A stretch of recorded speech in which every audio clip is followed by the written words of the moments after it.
And now we bring you a simple story of everyday people. There's no place like home.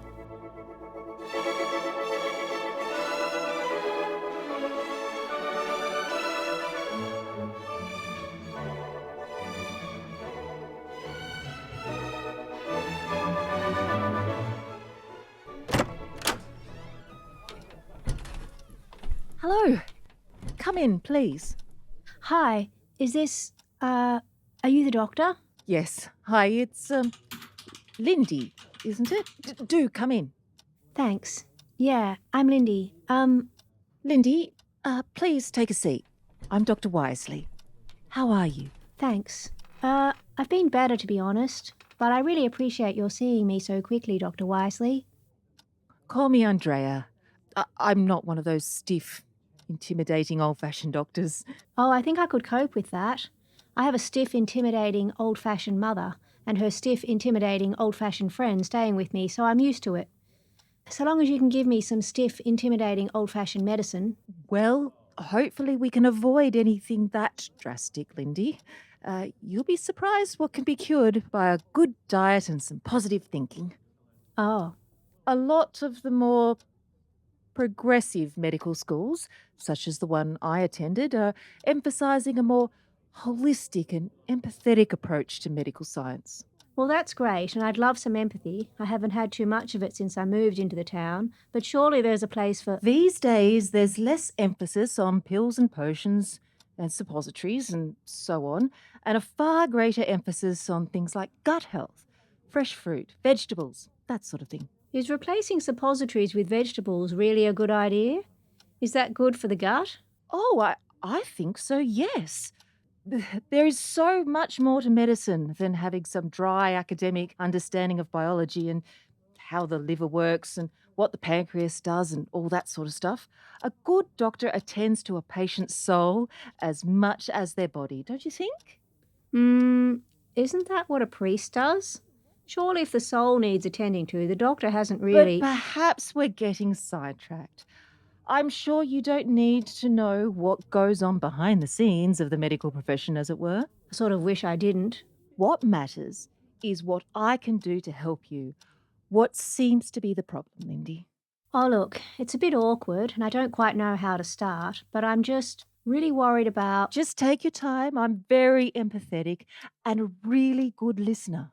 Great. You see, I've been experiencing terrible pain. Yeah, so many old school doctors just treat the body like a machine to be fixed and serviced. But I want my patients to think of me as a friend. I've got friends, actually. What I was hoping for was that you could provide me A with... shoulder to cry on? Somebody who really listens to your problems and takes a holistic approach? I'll certainly do my best. I think a bit of therapeutic talking could be really valuable. What do you think about that idea? Depends who does the talking. So, can I offer you a tea, a coffee, a sparkling water?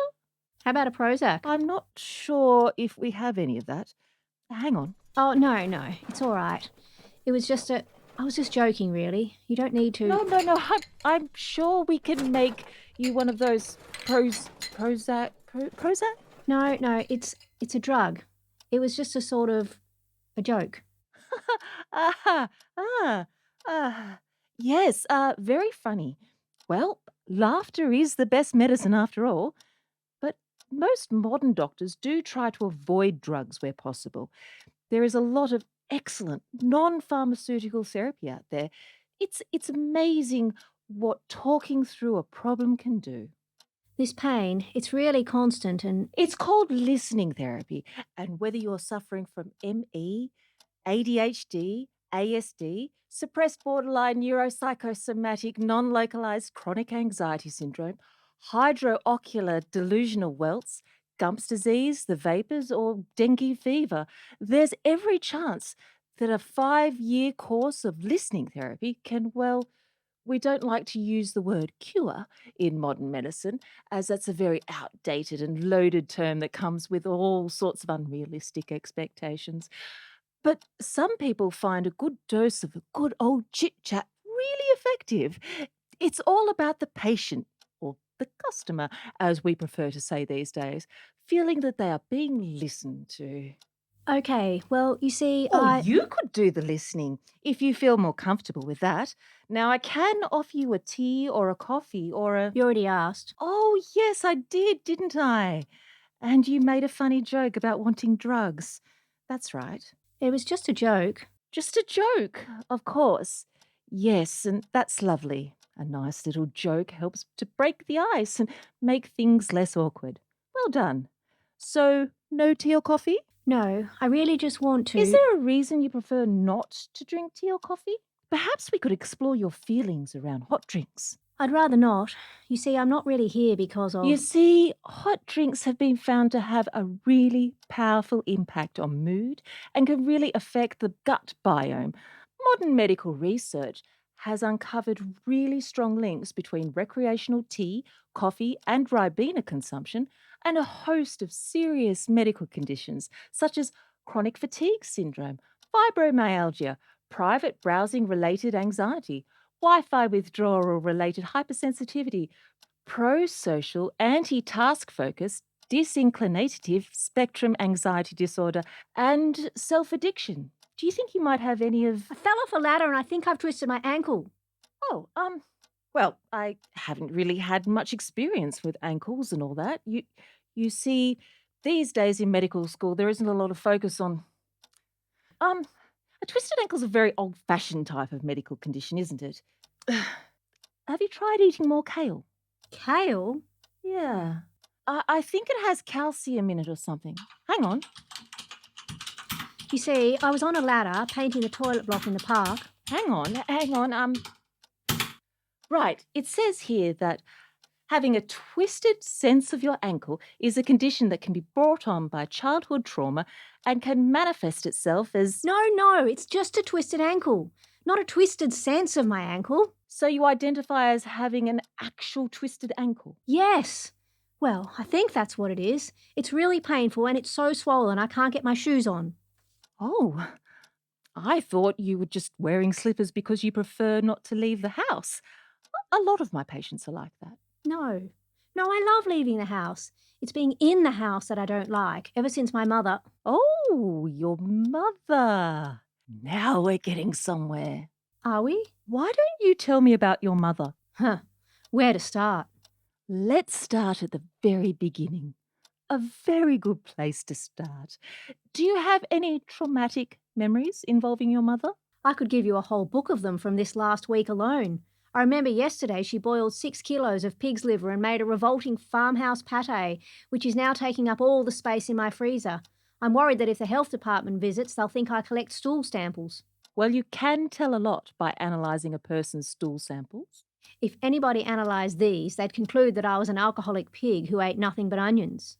Which I presume you're not. Are you trying to tell me something?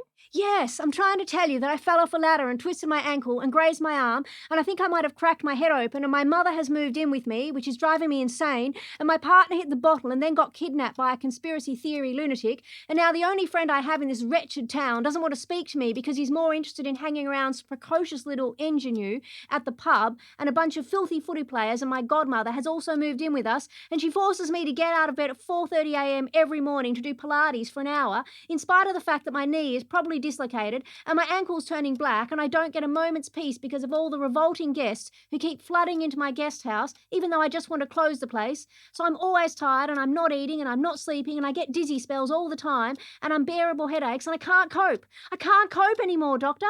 I can't cope. Please help me. Have you considered intermittent fasting? That's supposed to be good. I do intermittently fast. I don't have time to cook. I can't keep anything down. Mummy's filled my freezer with pate, so yes, I have tried intermittent fasting. I've also tried intermittent waking up in the middle of the night in a cold sweat, intermittent crying, intermittent looking at things I shouldn't on the dark web, and intermittent running around the house screaming. And now I'm trying intermittent losing my mind in the doctor's office, and so far it's proving to be of limited effectiveness. Please help me, doctor. I can't cope anymore. I can't cope. I can't bloody cope. A mood diary? No. A companion animal? Eating the rainbow? Magnets? No. Right, hang on. Okay, here you go. Take this to the chemist. They'll give you a lovely little bottle of lollies. Take as many as you want, whenever you want. Maybe wash them down with a large vodka. Is that all right? Yes. Thank you, Doctor. You've been most helpful.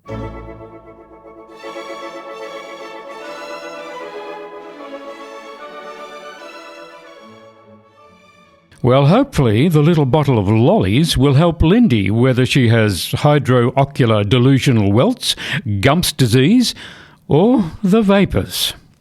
But will it prove more effective than a 5-year course of listening therapy?